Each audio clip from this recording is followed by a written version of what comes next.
Hey, what's going on, Minnesota Viking fans? Welcome to this week's show of the Purple People Podcast. My name is Kyle Smith, and I am joined by Adam Carlson. Heyo. And Kyle West. What's up, dude? Hey, how's it going? It's going. It's the saddest sports week of the year for me personally. No more football. Draft. Yeah.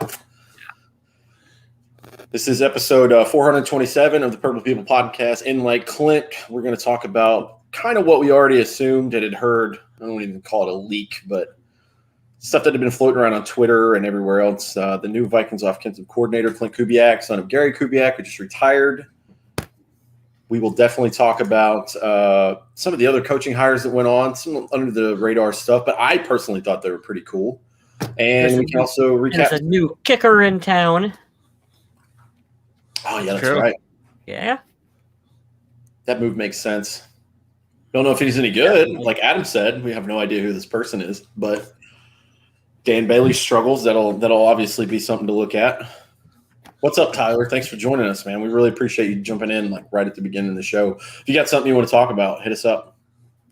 The rumor on the street is that the new kicker likes to kick footballs. I guess that's good. That's what sources close to me say. That would be a safe bet. I love the guy who like tries to imitate Adam Schefter. I can remember perk my shorties. That guy's he's so super busy all the time. Imagine having like 3 phones just to operate. That's trying to sit down like you're Adam Schefter's wife and you're trying to have a dinner with him. He's just constantly scrolling on his Facebook and Twitter and lighting up with stories that he's trying to decide whether they're worth sharing or not. Just think, he probably can't bullshit with anyone just like about football of like, hey, who do you think's going to win this game? No one's going to tell him shit. I'm sure he's probably doesn't care as much about that. I'm sure he's just happy to be involved, but I would bet my money on him being like not passionate like a team or a player. He's just like, yeah, I just want to represent stuff accurately and never put out a story that's not true. If I were him, I wouldn't want to talk football in my free time.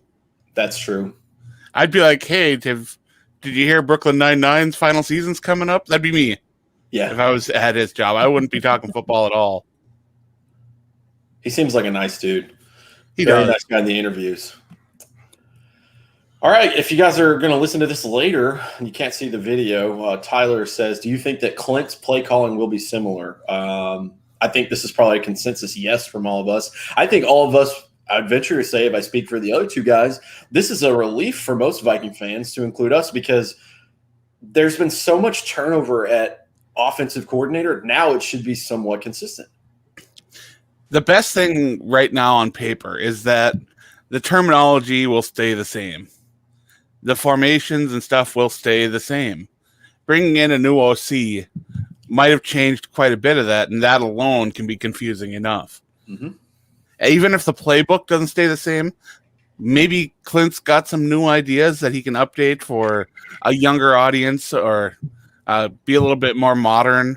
Maybe some cool rollouts on play actions and things like that. But some Wildcat. No Wildcat. Get that Wildcat out of there. I love it. What's up, Jerome?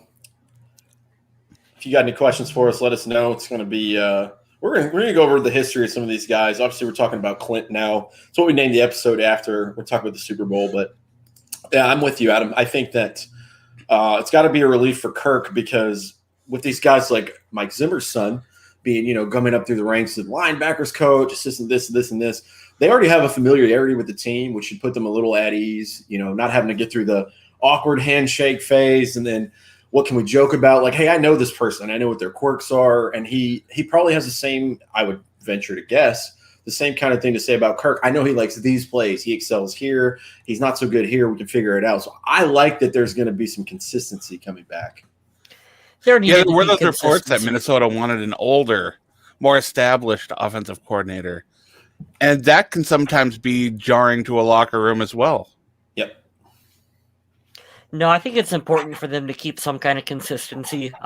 Like you were saying, Adam, although I kind of froze up, so I don't know if I'm repeating what you said here or not. But the idea that you can keep the same sort of terminology, but maybe the play calling can be a little more aggressive or whatever. You don't have to. Kirk Cousins doesn't have to relearn a new offense. Justin Jefferson can continue to progress from year 1 to year 2 without having to restart. So I think that that's important for the team moving forward. Well, also too, to piggyback on that is the offense was what, top 5 overall last year, top 10 at least.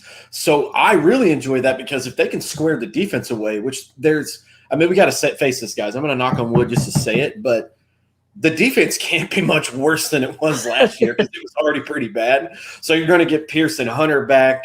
If you draft well, maybe pick up a free agent here or there. I mean, this team's – and you got to think, even with that crappy of a defense, they were right here to get to the playoffs. This team should be right back in the mix. It would be due based on history, even though it's an odd thing to look at every other year. Vikings are the playoffs, so this would be prime time. So – we'll see. I love that they're going to have some consistency there because they scored a ton of points last year. But you know what happened, right? Kirk played all 16 games this year, so next year he can't. That's true. Because that would be a Vikings record. That's so true. Well, hopefully he's sitting out week 17. Because that's what we're hoping.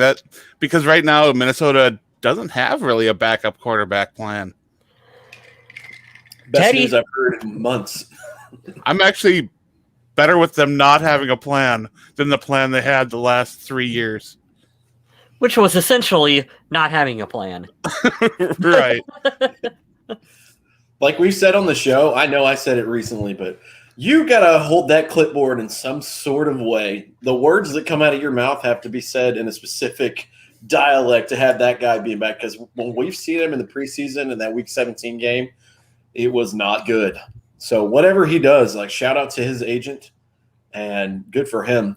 You know, I was sad. We can kind of tie this into Vikings news. Sad that it didn't happen for us, but happy for him. Former Viking quarterback Taylor Heineke secured a nice backup deal, which 2 months ago he was in school trying to finish up his degree. Right. And now he's got an $8 million contract from the Washington football team. So congrats to you, dude, because you played your heart out in that playoff game. He really got people behind him during that game. The internet, at least Twitter, was going nuts for him, loving it, just having a good time. And I know that being behind Alex Smith is going to be a little rough for him, but being a backup, you always want to be the starter, so it's going to keep him going. But still, what he has been able to put on tape, it was enough to get him a nice payday and hopefully keep his career going for a while. I love that situation for him, too. Just being a Carolina kid myself and having ties with family back home. The Panthers, if I ever were to have a second team, would be it. And knowing a lot about Ron Rivera. Ron Rivera is a great person. And shout out to him for kicking cancer's ass this year, too. That was cool. It makes sense that he would pull back some players from Carolina and have him there with his history. So watching him play, I mean, you guys got that feel, right? I know we're talking about Washington, but watching him play that game, it was like a throwback. Just an old school gritty, I'm just going to go out there and put my whole body and everything on the line because this could be it, which it was. They ended up falling to the Super Bowl champ, now Buccaneers, but they kept the game competitive because I wrote them off immediately. I was like, there's no way Washington has a chance in this game. And they had Did you know that Tom Brady, of all the quarterbacks he faced in that entire stretch, the quarterback that had the best QBR was Taylor Heineke? I believe it. That's crazy. And he faced some elite competition, man. Yeah, I guess we can transition to talking about that because I want to talk about these coaches later too. But that's a cool stat. I'm glad you shared that, Adam. Shout out to Taylor Heineke. I wish that he was some Vikings backup. But hey, you guys, you know what will happen? We can go out and get your MVP, future Hall of Famer from some other squad. We can get Kyle Sloter back, and then you guys can push to have him beat out Kirk Cousins. Cat butt on the TV. There we go. Yeah, this is not an OnlyFans here, Bernie. Premium content here on the PPP. I hate that word now because everybody uses it. Content. So Yeah, let's talk about it. It happened this past weekend. I was very shocked and surprised. We kind of brought up Tampa Bay anyways. The Tampa Bay Buccaneers do the most cliche thing ever. They go get the greatest of all time at quarterback, and of course they won the Super Bowl after one season. They got hot at the right time. From what I listened to this morning, ever since the Kansas City game in Week 10 and that backflip from Tyreek Hill, they haven't lost. So, wow. I mean, is there any way that we can say that Tom Brady's not the greatest quarterback ever? Well, he did kind of have a super team around him that they built. So sure. I don't know. I don't know how much we can read into this move. I mean, it's essentially LeBron's move. Yeah. Yeah. It's the same thing. And LeBron was able to transition that into championships, and Tom Brady did now too. And I hope this isn't a trend that continues in sports. I think I don't want to see these super teams being established. Well, you're already seeing fans of the Washington football team saying we're paying next to nothing for our quarterback and Taylor Heineke. Let's put together a super team around him at every other position and try to make a run for the playoffs with it. And you know what? That's not the worst possible idea for them to do. I don't know. Will this be a trend? We've seen other teams try this, though, and it not work. Well, the Rams came close. Yeah, they did. That was exactly where I was going with that. Yeah. And I think they're going to be close again this year. I think they made a major upgrade. The more it sits back, I think that Stafford trade was really good for them. If you can build a team, a super team, and not just immediately fuck up your salary cap in the process of doing it, like if you can sign some guys and you can be out of it in 1 or 2 seasons, why not? Yeah. I mean, why not, man? Jerome asked, how many rings does Michael Jordan? He has 6. Now Tom Brady has 7. That's always going to be the comparison, man, because he went to 6 and he never lost any. But I don't fault guys who get there and lose, because that's actually a step further in the race. Bill Russell still has 11. Yeah, he does. Just saying. He never gets that kind of publicity. Remember what I shared with you guys? LaShawn McCoy has 2 Super Bowl rings and didn't play in either Super Bowl that he won them with. So were we judging people by rings? I mean, people do, though. People absolutely do. It's like the weather. It's unpredictable because this is so opinion-based, and everyone's going to throw out an argument there. It is, and I think if not for rings, Troy Aikman wouldn't be in the Hall of Fame. That's a good point. It's true. But I mean, Dan Marino is, and he doesn't have any. Yeah, and that's one of the few examples. Yeah. And when people talk about the greatest of all time, Marino isn't brought up because they know that they're going to get that ring argument thrown in their face. Sure. When football, it's a team sport. You can see that a little bit, too, with Aaron Rodgers, where people are knocking Rodgers, even though I think that he's one of the greatest quarterbacks, at least of our generation, absolutely, for sure. But they're knocking him for only having the one Super Bowl ring. I commented on something about Twitter where someone said that the Packers wasted him by only getting 1 Super Bowl ring. I was like, boy, I hope the Vikings waste a quarterback by only getting 1 Super Bowl ring. Yeah, it's a real waste when your franchise from 1995 to 2011 goes to 3 Super Bowls and wins 2 of them. My heart breaks for you. It really does. I mean, it's a fair point when you go from Brett Favre to Aaron Rodgers and you only got 2 Super Bowl rings between the 2 of them. But hey, Patriots aside, look at Kansas City. Look at how difficult it is to repeat. It turns out winning a Super Bowl ring is incredibly difficult. Yeah. It's also really hard with Mike Rammers as your starting left tackle. That'll do it too. That's another way we can tie in the Super Bowl. How many Vikings played in the Super Bowl? And we can also transition that to a former Viking son, because he had the most, I think, iconic moment of the Super Bowl. And call it what you will, unsportsmanlike, whatever. I call it revenge, maybe, because it didn't get called in Week 10. Tyreek Hill does a backflip in front of Antoine Winfield Jr., does the peace sign as he's running away because he's like, hey, peace out, I'm ahead of you. And then the game's almost over. And you see, I mean, it was the most blatant unsportsmanlike I've ever seen. But I was like, hey, man, this is where it counts. Antoine Winfield Jr., son of former Viking cornerback Antoine Winfield, rookie season, wins a Super Bowl. So if you haven't followed him on social media, his dad is super supportive. Is at every game. And that was a fun moment to see, you know, our old corner running out of the field and hugging his son, you know, getting to do what he never got to do. So I know he's super proud of him. That wasn't a classy move by Junior. It was not. No, not at all. Not classy. But I understand in the moment. Yeah. And I also have my own personal feelings about Tyreek Hill that makes me completely all right with anybody just kind of trashing on him a bit. Yeah. It's that saying I said last week. I'm not saying I agree with it, but I understand. I get it, man. Especially with how I put my money on Kansas City. I lost money on that game because me too. There's no, and it's not the whole, well, you can't bet against Tom Brady. I've seen this kid pull 24 points out of his ass in one quarter in the playoffs. That offense is just so good, but that brings back to your point about Mike Remmers and that line. When the offensive line can't protect, he ran around. I mean, this is the stat we've all seen if you haven't heard of it yet. Patrick Mahomes ran for an estimated 497 yards scrambling for his life in that game. Goodness gracious. I haven't seen that stat, but that's insane. Wow. Yes, 497 estimated yards from him scrambling because his O-line was depleted. And that's just a testament of you got to protect the guy. Shout out to the Bucs D coordinator, too. I forget his name. He used to be the Jets head coach, Todd Bowles. What a game plan. They usually blitz like crazy, and he blitzed twice that game. It was a crazy game. But for that offense to only go all the way to Tampa and kick 3 field goals, I was stunned. It really was.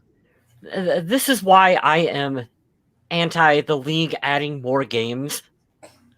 We don't need more regular season games because we're getting down to the end of it where there's injuries on both sides, but I still feel like Kansas City they were not at full strength in that game for sure. Oh no.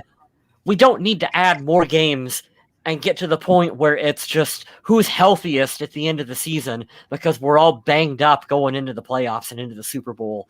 I don't think that's entertaining. But it also does bring in a little bit more of a strategy to have a roster with a lot of depth. And Minnesota sadly didn't have that kind of roster at all last year. And yeah, we got to see them sign players off the street and go in and play defense. So it hasn't been pretty.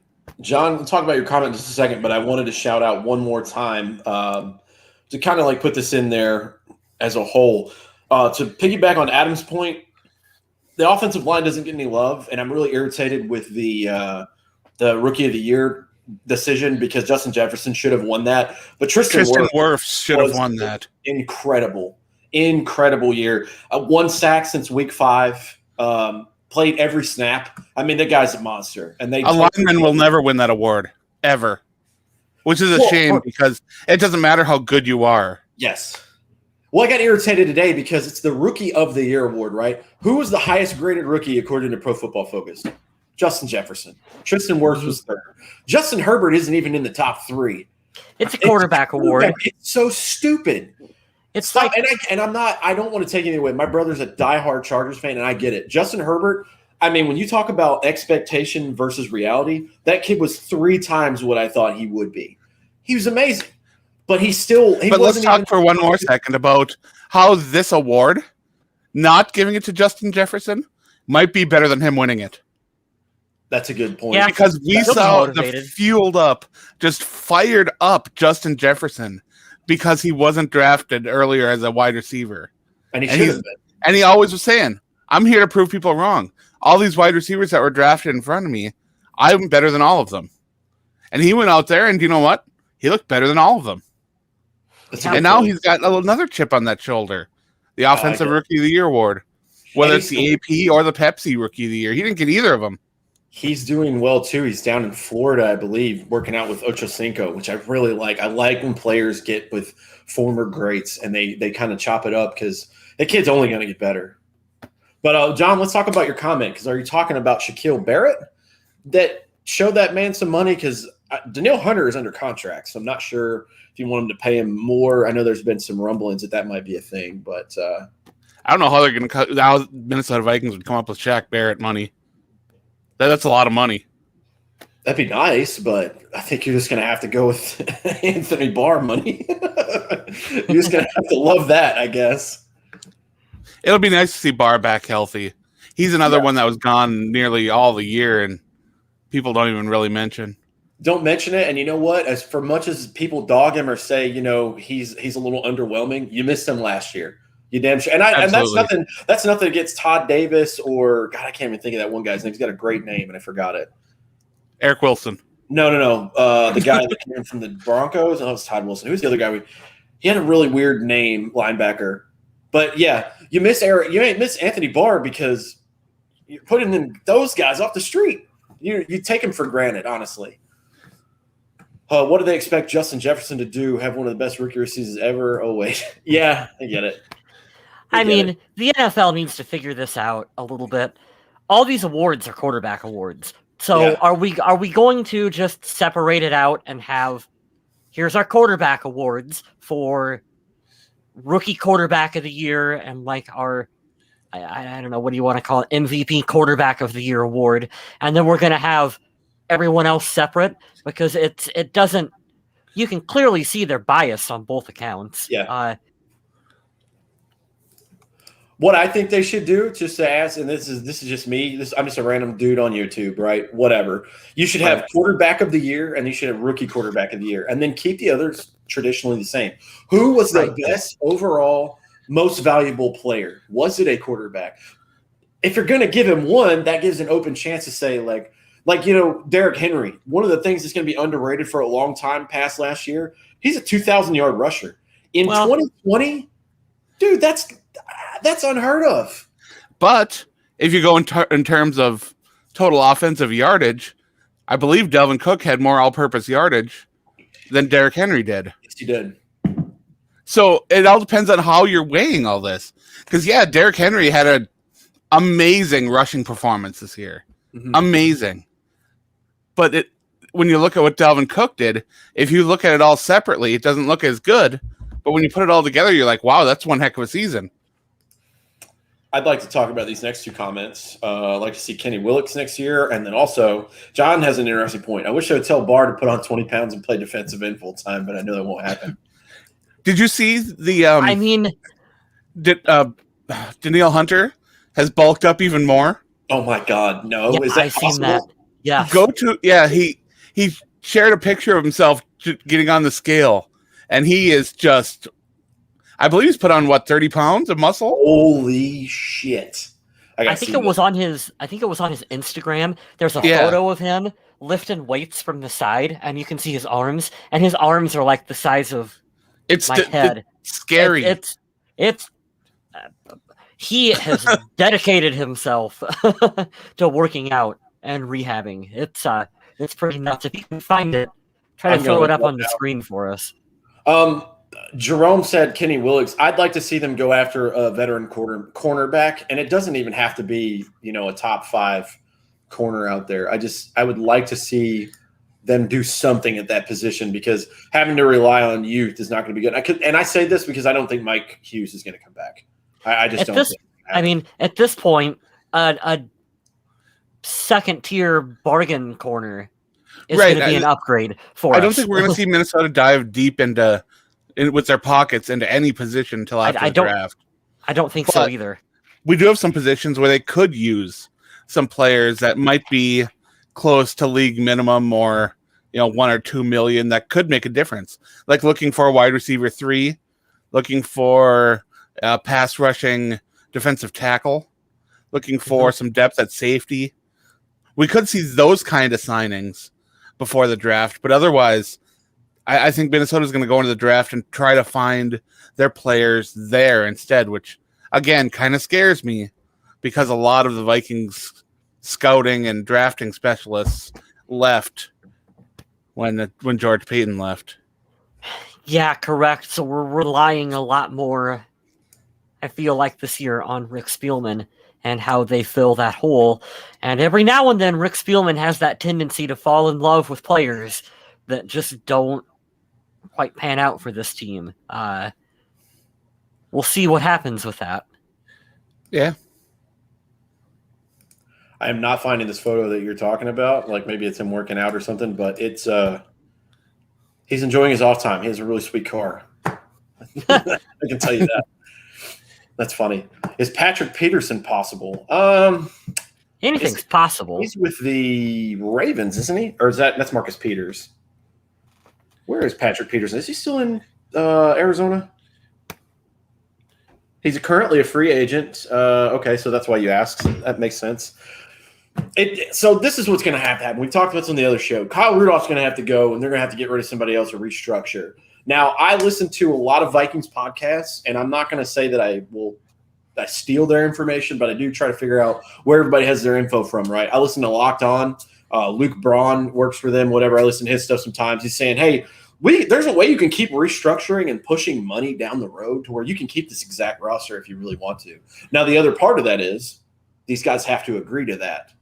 Eventually, someone's not going to. Or you can let a guy like Anthony Harris walk and then take a chance somewhere else. But you're going to let Anthony Harris walk. You're going to let go Kyle Rudolph.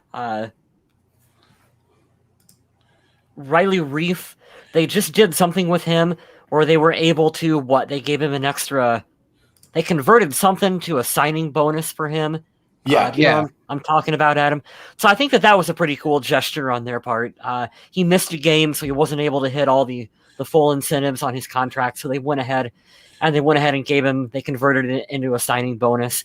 So that's cool for them to see them to do that. I still think they keep Riley Reif around. I don't think they're going to be ready to move on from him. That's just my opinion on that. I like what options are out there. I don't think Richard Sherman would play for the Vikings. I don't think that would be a thing. That'd be really cool. I'd love the mentorship there. Patrick Peterson seems more possible, but I forget who we were talking about in the chat the other day. Somebody would be able to at least give them a look or an idea of it. Let me dig through and see which name that was. I'll let you guys chime in. Oh, I'm not chiming in because I'm looking for stuff. And AJ Bouye, he's going to be who? AJ Bouye he was with Jacksonville and Houston, I believe. Okay. Decent corner. Be a definite. I'm not crapping on the guys in the Vikings roster, but if you lose a guy like Mike Hughes, I mean, he essentially comes in and fills that void evenly, maybe even an upgrade. So, I am assuming Mike Hughes is already lost, just based on his injury history. Oh dear Lord! Right. I like to see being a former military guy too. I love that he's working out in a freaking flak vest. What an animal he is. I'm going to share this up on the page. I'll let you guys chime in while I get this going. Yeah, I'm super excited to see Danielle Hunter again. After the just absolutely dismal performance this Minnesota Vikings unit had getting after quarterbacks last year, that I think was the biggest problem with this team. When you've got young people on the back end attempting to cover some of the most talented receivers in the NFL, and you're not generating enough of a pass rush to even intimidate any kind of offense, it's just not good. And then you've got instances where opposing teams can double your best pass rusher, even if he's not getting the pressure that he should. And you've got an offense that's got to score a ton of points in order to win a football game. We also don't know for sure if Michael Pierce is going to be back. COVID could still be going on by the time we're at next football season. But assuming we get Michael Pierce back out there for Minnesota as well, too, you're already going to see a big improvement having those two on this defensive line for the Vikings. Those two guys alone would tremendously change the shape of what the defense. And I said this last week, and Adam, I'm going to bring up something funny that Adam said after this, but the guy that got the most sacks for the Vikings last year was Yannick Ngakoue. Yeah. And he was gone by week 6 or 7. And Adam said it in the chat, and it made me laugh so hard. He goes, "Oh my God, there was a team out there that had fewer pressures and sacks than the Vikings." It's amazing. Awful when you think about it. Because I remember I was at an NFL game where the Vikings sacked Matt Stafford 11 times. I was at a game where that happened. Yep. Similar. And we have Adam, this year. It's just ugh. Adam, you and I have said this. Oh, go ahead. Sorry, my bad. Sorry. We've said this for a while, Adam, that we have just been spoiled with defensive ends in Minnesota. Oh, yes. Yep. And we kind of got to see what life was like on the other side of it without having that elite play.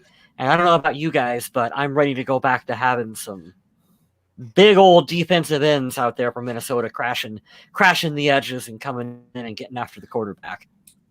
Andrew brings up a good question. What happened to that double A gap blitz? I'm going to tell you this, and I can get corrected if I'm wrong, and this is just a blind observation. That didn't happen because all of the front seven was asked to do a little different things this year because there was no pass rush. Mm-hmm. When you can just pressure with four, mainly your guys from the edge, they can get those guys to come in there with those weird disguises and coverages. You didn't have that this year, and you didn't have Anthony Barr for most of the year. And you didn't have a secondary that was established and able to hold their own and get some help from the pass rush. The team was forced to play a lot of really vanilla coverage because they were signing guys off the street.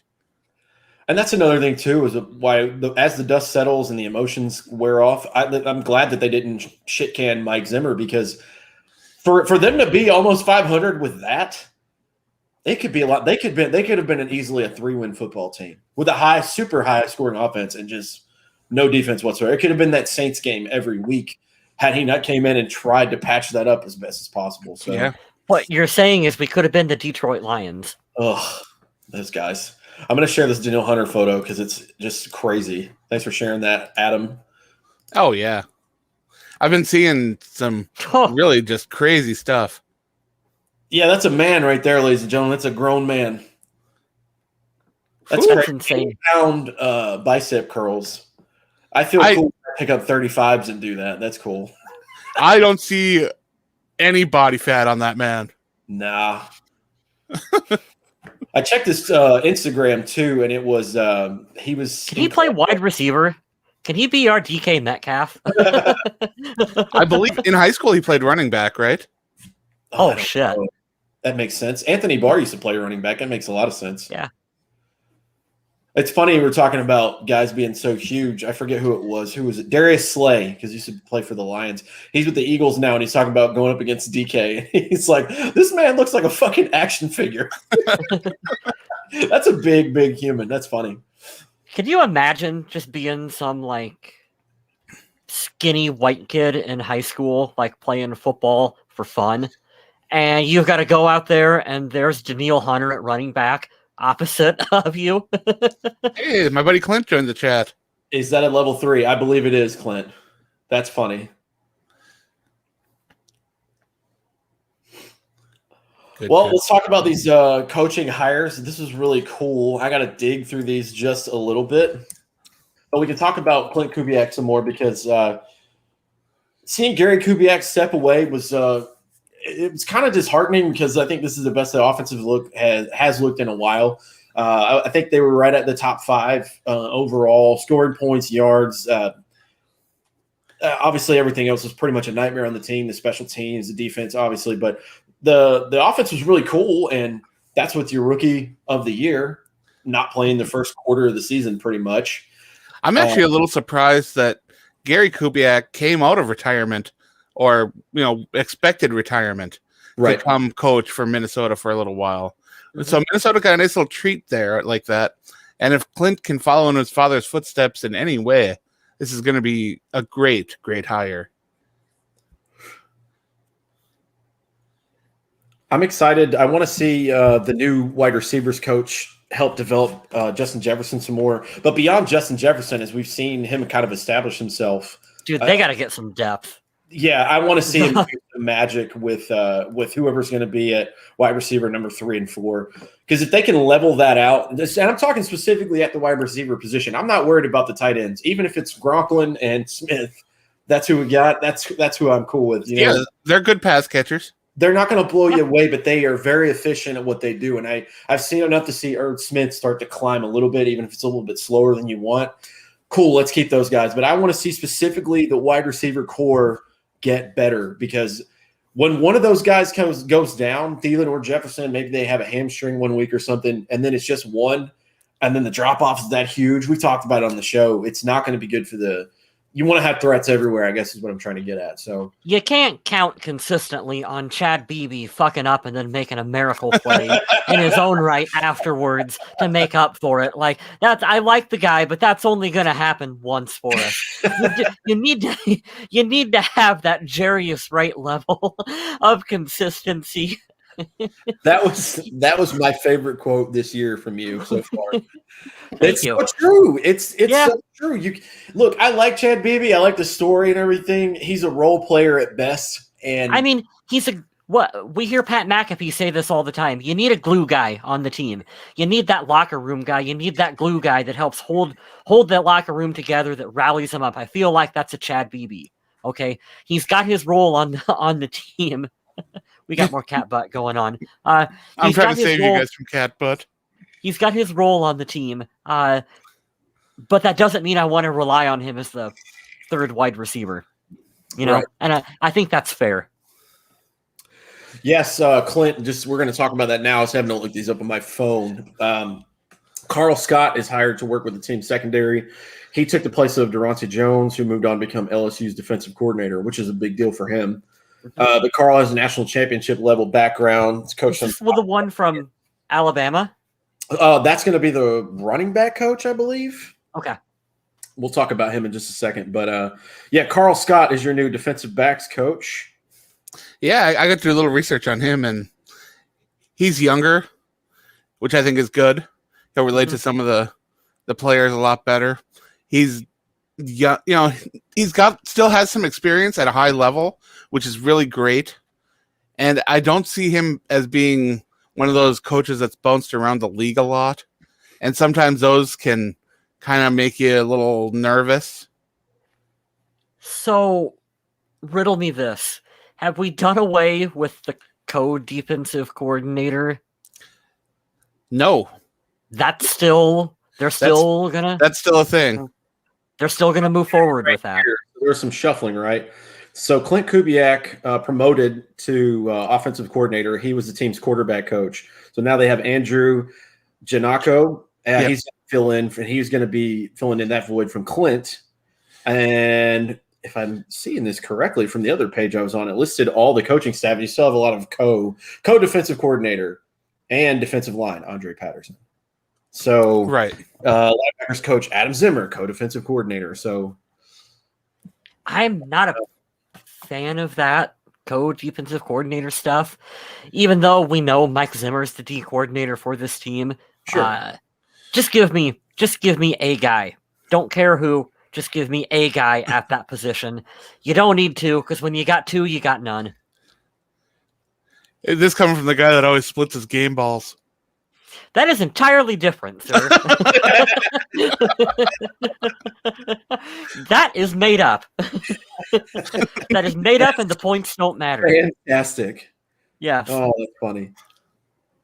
Yeah, we were just talking about Keenan McCardell too, the wide receivers coach. I'm excited to see what he does. Klint says that worked out great on defense last year. Yeah, perfect. What's the problem? Oh, that's funny. Viking Jerome says draft a wide receiver in the first round. All right, I think there will be a decent wide receiver available at 14 should the Vikings choose not to move up or down and they stay there. But my heart says go on the line of either side. So Here's my lukewarm take on that. Uh-oh. The only way the Vikings draft a wide receiver is if one of the top two drop to them. They're not going to trade up. They're not going to make a move for one. But if one of them fall in their lap, I think they'll do it. Jamar Chase will be gone. Devontae Smith is a Heisman Trophy winner. He may be close to being available, but they're not going to trade up, like Adam said, to go get a wide receiver. They don't need to do that. It's not anywhere near a position of need as far as an emergency. They got to shore up these lines, man. Because It would be nice to pair Justin Jefferson up with his old teammate, though. That would be so It really awesome. would. It That really be so would. awesome. I'm seeing, though, that he's probably going to go top 5 is what I keep seeing. Yeah, and he should. He absolutely should. There's some good wide receivers. And there's going to be a run on quarterbacks in the top 10. So there's going to be someone right around the Vikings spot where they're going to fall a little bit later than they probably should have, which I like that for the team. I just hope they pick the right person. it would be bold to take a receiver in the first, but I kind of like it. I don't expect that will happen. I don't expect that will happen. But if they did, let's go. All right, let's go. I'd be on board for it. Now, I'd have to ask Andrew. He says it's got to go line, then CB. Are we talking O-line or D-line? I'd go D-line. That's my Because both are good answers. I mean, Minnesota does need help on the offensive line. They need help on the defensive line. And at that point, it's got to be best player available because you don't want to reach for a position if the value's not there. And to Kyle's point, we don't know if Michael Pierce is 100% going to come back. I think that he will. I think the NFL has proven that they can be pretty safe through all of this. But who knows? And we still have a long time. Dude, it's only February. We have a long time until August gets here. So, like Klint's saying there, defensive end, if pay is there, you take them. Kwity Paye is who Adam's talking about. What about Gregory Rousseau from Miami? Seems not like as big of a fan. But, again, it may take him a little while to adjust to the NFL. And if that's the pick, it's draft and develop for a little bit. But I've said that about a lot of players. I thought Danielle Hunter was going to be a draft and develop player. I thought Brian O'Neill was going to be a draft and develop player. And those two guys both came in and played at a high level pretty quickly. So it turns out that I don't always know what I'm talking about. Blasphemy. How dare you, Adam? You're my go-to on this stuff. Don't lie to me. If I had to pick, I'm fine being wrong with things. I'm fine with it. If we had two players in front of us in the first round, and we're saying they're of equal talent, one's offensive line, one's defensive line, I'm going to go with the offensive lineman just because I think that, okay, I'm going to assume that we're getting Danielle Hunter and Michael Pierce back. Those two alone are going to improve the defensive line situation. So that's why I would personally pick O-line, because I would think in that scenario, that would be where we would need more help immediately. But where Minnesota's picking, that's more often where you'd see if it's an inside lineman, that's where you'd more likely see an offensive tackle being drafted. And Minnesota's drafted enough offensive tackles. Let's get some interior linemen in here.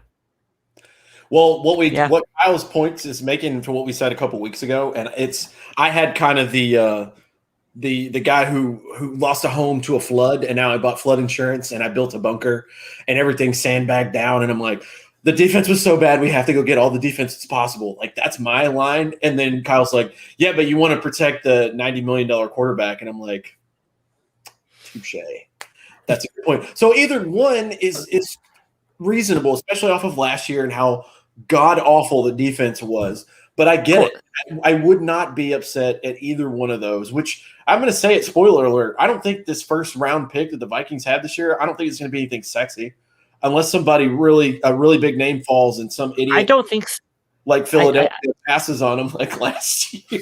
Who knows? Maybe the Vikings will go with Jordan Love, some new reiteration of Jordan Love that they're looking for Kirk's eventual replacement.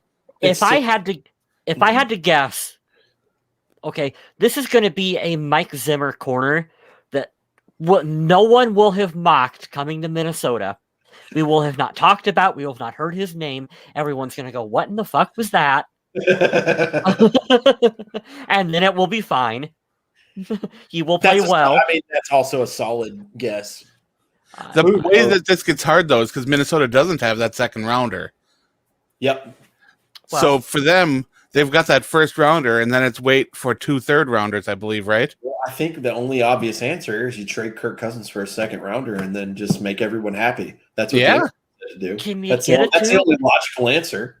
Can you get a 2 for Kyle Rudolph? That seems too pricey. I don't think. Not after last year. I think after the year where he caught a game-winning overtime playoff touchdown, maybe, because he had a pretty good year that year. But this year, no, there's no way.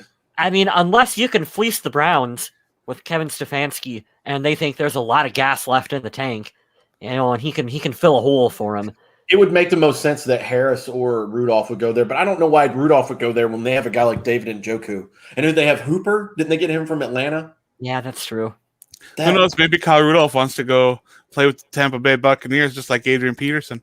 Oh, Jesus Christ. AT, I love you, man. Go chase a ring. He would at least get a snap in the game. I love Adrian, but he's in so much debt. I feel bad for him, man. He's gonna be playing until his legs fall off. He's gonna be Frank Gordon that shit out for a veteran minimum for the next 6 years. He don't have the durability. I love Adrian, but he don't have the durability to be Frank Gore. Oh yeah, Wirfs at 13 was a bargain for a starting left tackle. Bargain. We were just talking about it, Andrew. I don't know if you got in a little later in here. Maybe you did, but we were talking about Rookie of the Year and how skewed that is because it's always going to be a quarterback until it's not. And I, of course, went the Justin Jefferson route, but we all agreed that Tristan Wirfs was out of his mind playing at a really good level this year. I think they said only 1 sack allowed since week 5, played every snap. He's an incredible player. And this year's Wirfs, I believe, is Sewell. Yeah, he won't make it past 6. No way. I think he's going to go to freaking Cincinnati because Joe Burrow got annihilated last year. That poor kid. Or Joe Burrow. He got beat up pretty hard. I don't even know if he's going to be ready for next season. I wouldn't play him next year. Hell no. Nope. Hey, dude, enjoy that money. Get some Uber Eats and buy a Lamborghini or something. We can go get Tyrod Taylor and let him go out there and run around for his life for a year. No, I wonder how his one's Tyrod. going. Yeah, that guy has some bad luck, especially when Herbert comes in and plays amazing. And there was rumblings that Andrew Luck might be coming back. I mean, this season's going to be weird, man. It's going to be crazy. I haven't seen anything close to somewhat making me believe that Andrew Luck rumor. So there's a crazy-ass rumor about Russell Wilson, and Seattle would be just a dumpster fire if they ever moved on from Russell Wilson. Well, they would, but it also makes me not like Russell Wilson as much as I want to like him and being a nice person because if what I'm hearing is true about it, he's asking for money or asking for more of this, and it's like, bro, you are the entire team, and they've always stuck by you. And it's kind of what Adam was saying earlier about building a super team. I think it's going to go more to that NBA style of, hey, I don't want to be here, get rid of me, or I won't play. And you force the organization to do that. Now, is it going to be on the level that the NBA is? No. But I don't like that, man. I don't like it when I just can't understand why Deshaun Watson would ever want to go to the Jets. I keep looking at these reports, and why? Maybe a new coach and a lot of say. He gets a lot of say in it. I don't know. But there are new coaches where there is a decent team somewhere else, a decent team that doesn't play outdoors. Well, that's the thing, true to your point, and I guess that's what you're saying is you're going to go to a team that's equally as bad as the Texans in a harder division outside in New York of all places. They're going to eat you alive when you have a bad game. They're going to call for your head, so I get that. But I think they have the best coach hire out there. I personally think maybe Jacksonville does. Who knows? Maybe Urban Meyer comes in and. I am excited. I am excited to see Urban Meyer in Jacksonville. I want to see how that works out. Ooh, now I didn't know that. I didn't know that he wanted Robert Saleh in Houston. That's a good point. Well, they have a lot of money too, and if you want to make your quarterback feel validated, you let him have a say so. Like, hey, we have $18 million. I'm going to let you pick. What wide receiver can we go after that you would get along? Who do you like? Okay, cool. We signed him and we gave Deshaun a weapon. Maybe that's what they'll do. And well, how hard is it to humor a guy? You don't. I mean, just. That's a good point. Speaking of that, Carson Wentz still wants out, and apparently, I love that so much. The biggest suitor for him right now is the Chicago Bears. And right now things are a little bit of a standstill because Philadelphia wants a lot more than Chicago's willing to give up. But that's something to watch because I think that's the closest right there. The only year that he shined under anything was the year they went to the Super Bowl, and Frank Reich was the OC. I don't know why he wouldn't just beg to go. Could you imagine if Chicago ships Foles right back to Philly? I was just going to say, does Philly want Foles? Are we swapping the two out? I mean, you put a fucking trophy of him outside of your place. Why not? You should have a seat in that stadium for life. And then do they hire the coach back that they just fucking fired? What a fucking dumpster Philadelphia is. Hey, man, you can hold that Super Bowl win over our head, but good God, have you been in the toilet since then? That's so bad. That's funny, though. I don't even care about the Super Bowl. I mean, I do, but it's like, hold it over us. I don't care. I didn't play in it. I don't care. Good Yeah. luck. Yeah. That's funny. But yeah, all that quarterback moving, all the drama surrounding this offseason, so many It's gonna holes that be- needed to be filled for Minnesota. It's going to be a weird offseason, and we're It's going to gonna see be a a lot of while. players get signed that we have never heard of come to Minnesota. I think that's going to be essentially it. Or You maybe remember some cast-offs, guys coming in on prove-it deals. That's what you're going to see in Minnesota because that money is very, very hard to come by. And the draft picks right now are at a premium, so Do you yeah. remember the graphic that we had before the season started or like mid-season of all the running backs that are going to be free agents too this year? It was a huge list of free agent running backs coming up off of this year, like Aaron Jones from the Packers and pretty decent household names. They're all going to be out on the free market now. There's going to be a little Boone and Abdullah are hitting the market. And you know what? It's going to be a crazy offseason. Bring them back. We gotta bring him back. Yeah, I bet there's not much movement on the running back market. And then get both of them for dirt cheap. Mm-hmm. I think if this quarterback market shakes out the way it's looking, there's going to be a lot of teams spending a lot of money at quarterback. And I think that could maybe help Minnesota because we're not in the market for a quarterback right now.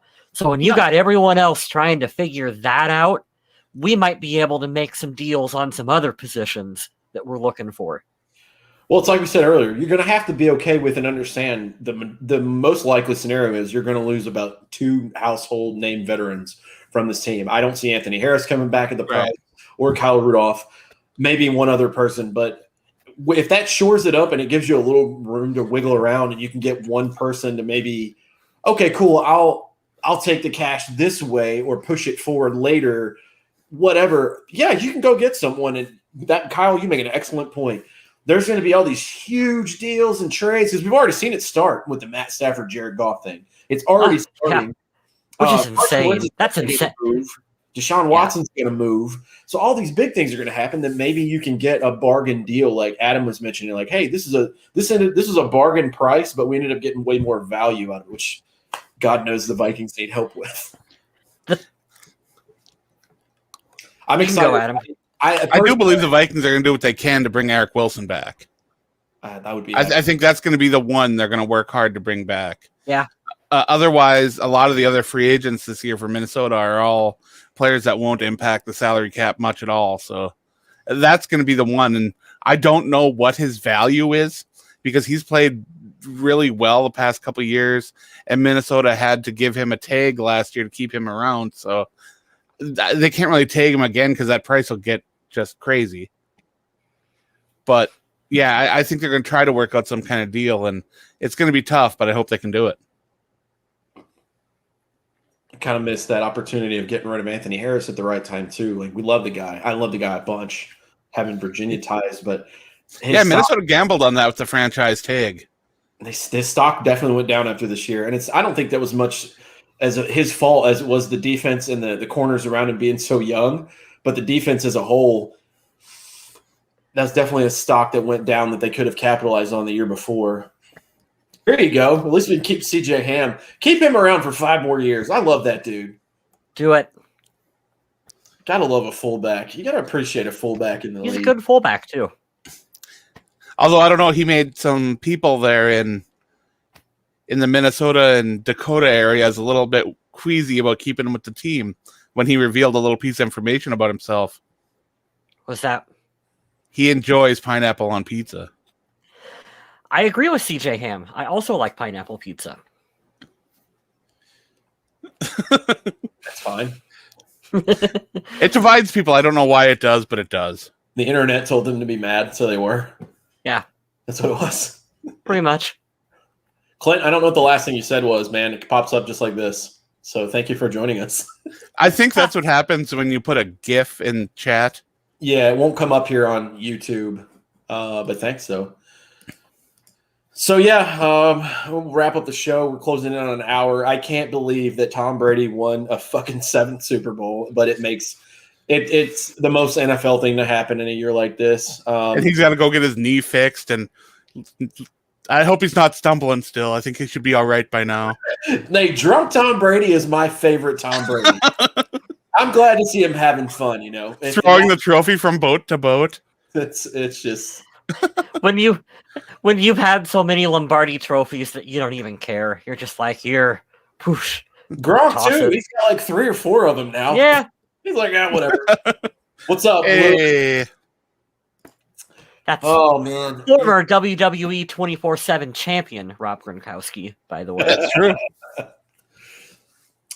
Yeah, we went over some of the coaching hires. Really excited to see this. No surprise, as we have been talking about for a couple of weeks, Klint Kubiak is the new OC. So I'm excited to see that there's a younger mind with a good history there because he's a veteran of the league for like 8 years. A lot of internal hires, a lot of internal players, coaches moving around. Nothing much to shake things up. So, no, honestly, that's probably for the best. Yeah. There was a kicker that we don't know much about, but I don't think I'm surprised to see them take a flyer on a kicker. I think we expected there to be at least some kind of competition for Dan Bailey. There is a certain date coming up where if the Vikings don't cut Dan Bailey by, they owe him part of a guaranteed salary. So keeping an eye on him would probably be smart to know how that future is going, because I don't even think they're going to get a chance to see this new kicker kick very much before they have to make a decision on Bailey. And this is on Vikings.com at 5:15, so just a couple of hours ago. This is kicker Greg Joseph. He did spend time with the Titans and I believe the Browns. The Browns had him on their practice squad, and if I remember right, they protected him as much as they could throughout the entire season so people couldn't take him. So just a little bit of stats on him real quick as we close the show out. Joseph appeared in 2 games with the Titans in 2019, did not attempt a field goal, but made all 9 of his extra points. He's 17 of 20 on career field goals and 34 of 38 extra points. That's about average for the league. I think those are good numbers. Yeah, those are decent ones. How old is he? Do we know how old he is? 26-year-old was born in South Africa, and he played collegiately at Florida Atlantic. So, all right. There you go. Pretty cool. There you go. I don't know anything about him, but I like the hire. I believe the Vikings have a couple of native African people on the team already, too, so he'd fit right in the locker room. That's really awesome. Yeah, that's a nice little tie, especially to ring in with February and everything. That's a cool little nugget that I did not know, but I'm glad that I do now. Yeah, Minnesota's never had a problem reaching for those international players. Sweet. Who's your favorite international player, Adam? I've been about that one for a while. Babatunde Ayagbusi.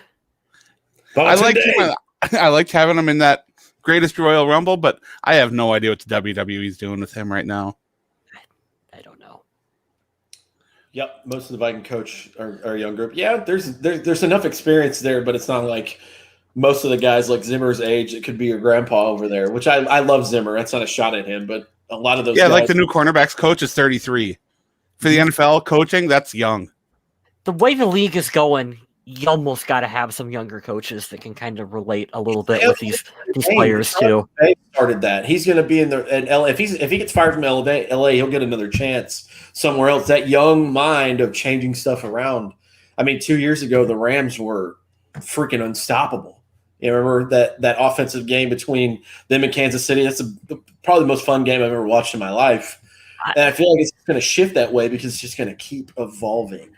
I'm legitimately excited to see Matthew Stafford with the Rams. I think it's a good fit. I think he'll. I hope I'm he'll right do well because I've been telling everyone that the Rams won this trade by far, and I've been seeing people post stat lines of Goff and Stafford saying they're the same quarterback. Not true. And he's just mind blowing to me. Goff's been having his hand held by McVay, and there's been so many reports about that.